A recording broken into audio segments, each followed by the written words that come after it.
Hello everybody, Flying Scotsman 4472, and today's video is a Thomas Push Along review on Whiff. I am very happy to have Whiff. I know he is quite hard to find in the States. I know that because I was looking for him.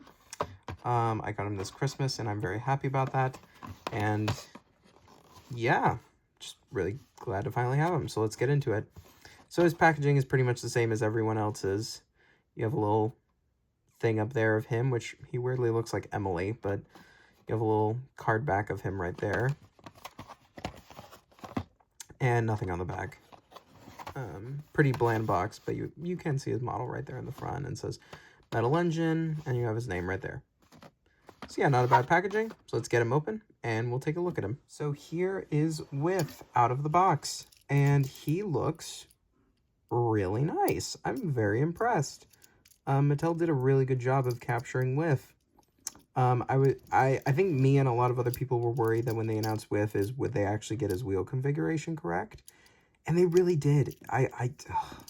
Looking at this, he looks so good with his wheel configuration. Like, they really got that aspect of him down. So I really appreciate that. He has painted buffers, which is nice. I know that the painted buffers with some of the characters is pretty inconsistent, so getting painted buffers on him. He's got a nice design. I like all of his printing. This is number 66 and all like the, I guess, garbage and stains he has all over him. Like, that looks good. Yeah, he's got like two tiny molded whistles on top because his whistles actually come out of his cab in the show, but they couldn't put that on, obviously, so. But then you have his little glasses, which I think look good. And I think his face is good. I think it's really adorable. Very much matches Whiff's personality in the show. Very eccentric. So yeah. And also, this is nice because he has the printed wheels and not the solid ones, which is nice. So you got printed black wheels now in both sizes. Because I know some people have been using that to customize, like James and things like that has been taking the printed wheels off of the smaller engines and putting them on the bigger ones. So I might do that if I'm able to get more Whiffs. But yeah. And so here is him compared to Thomas. They're actually the exact same size.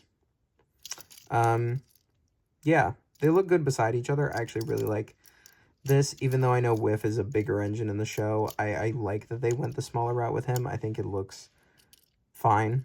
I don't think it's an issue. Especially when you can get the motorized one, which is more size accurate, if you want to call it. He does also have back buffer detailing, which is nice. And so what it seems like is their chassis are the same length.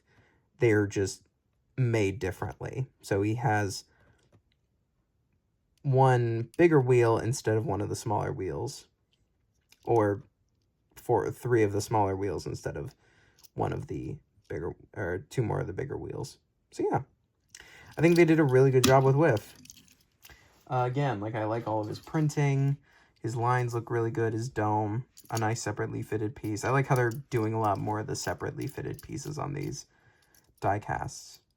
And I don't know, I think it's something about his paint, but he has that same glossy, like overly glossy finish that a lot of the special engines have. Like this Thomas has a glossy finish. I think this one has that too, which is really interesting. Because I know, like, it's obviously metal die cast, so they tend to have glossy finishes. But if you look at Bruno, his is sort of a matte, more of a matte finish, where Whiff's is very shiny across it. Yeah, so it's just a difference in paint. So I don't know if that's used to get the decals to sit better on the, like, the special decals to sit better on the engines, but yeah, it's interesting. So yeah, I really like Whiff. So yeah, I highly recommend him if you can find him. I know he's a very hard model to find, so if you can find him, I would definitely recommend Whiff from All Engines Go. Again, another good push-along model, even of a character who we did actually get in the CGI series, but one that's just a really nice push-along model. So thank you guys so much for watching. I hope you enjoyed this video. Please like, comment, and share. And This was Flying Scotsman 4472, and I'll see you guys in the next video. Bye-bye.